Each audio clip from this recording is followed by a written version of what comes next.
Bonjour à vous, c'est Josué et le thème du message d'aujourd'hui c'est développer l'esprit humain. Beaucoup de chrétiens ne comprennent pas les principes divins. C'est pour cela que vous allez voir l'apôtre Paul dans les Épîtres. Il dira que Dieu vous sanctifie tout entier, esprit, âme et corps. Pourquoi ? Parce que l'apôtre Paul était plus conscient de l'esprit que du corps. Par exemple, vous allez voir chez les occultistes, les gens qui pratiquent la magie, les gens qui pratiquent la sorcellerie, ils sont plus conscients de leur esprit que du corps. Vous comprenez?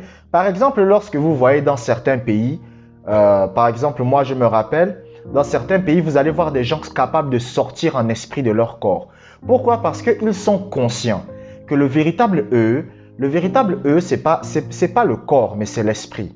Une des choses que les chrétiens ne comprennent pas, c'est qu'en réalité, ils ne sont pas le corps physique. Quand je dis qu'ils ne sont pas le corps physique, cela signifie qu'en réalité, votre corps est simplement la maison dans laquelle vous vivez. Vous comprenez? Le véritable vous est un esprit.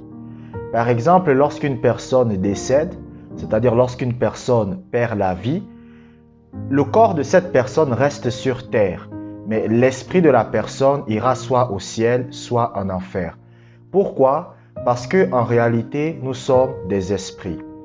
Par exemple, lorsque vous lisez l'histoire de Lazare, la Bible dit que lorsque Lazare est mort, Lazare s'est retrouvé dans ce qu'on va appeler le sein d'Abraham, au séjour des morts. Pourtant, son corps a été enterré, vous comprenez, a été mis dans le sépulcre, mais son esprit était dans le sein d'Abraham. Pourquoi? Parce qu'en réalité, avant d'avoir un corps physique, nous sommes d'abord des esprits. Vous savez, même quand un chrétien dit qu'il est malade, en réalité, vous n'êtes pas malade. En réalité, c'est votre corps qui est malade. Vous comprenez? C'est comme par exemple, vous voyez, je suis en train de faire cette vidéo, je me trouve dans une maison. Est-ce que vous comprenez? La maison n'est pas moi.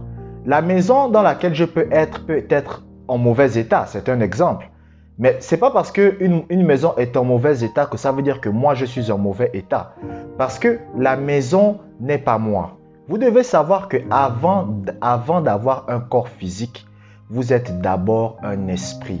C'est pour cela par exemple que vous allez voir que lorsque les chrétiens meurent, on ne dit pas qu'ils meurent, on dit qu'ils dorment. Pourquoi? Parce que c'est leur esprit qui part au ciel. Vous comprenez? Par exemple, lorsque un chrétien souvent part, on va se mettre à pleurer, on va se mettre à se plaindre. Le gars est au ciel, il est heureux en train de fêter. Pourquoi? Parce que le véritable nous, c'est notre esprit. Vous comprenez? C'est l'esprit qui permet à mon corps de bouger. Vous comprenez? C'est mon esprit qui permet à mon corps de parler. Maintenant, vous devez comprendre que de la même façon que sur le plan physique, vous devez manger pour avoir de la force sur le plan physique, de la même façon, votre esprit aussi a une nourriture.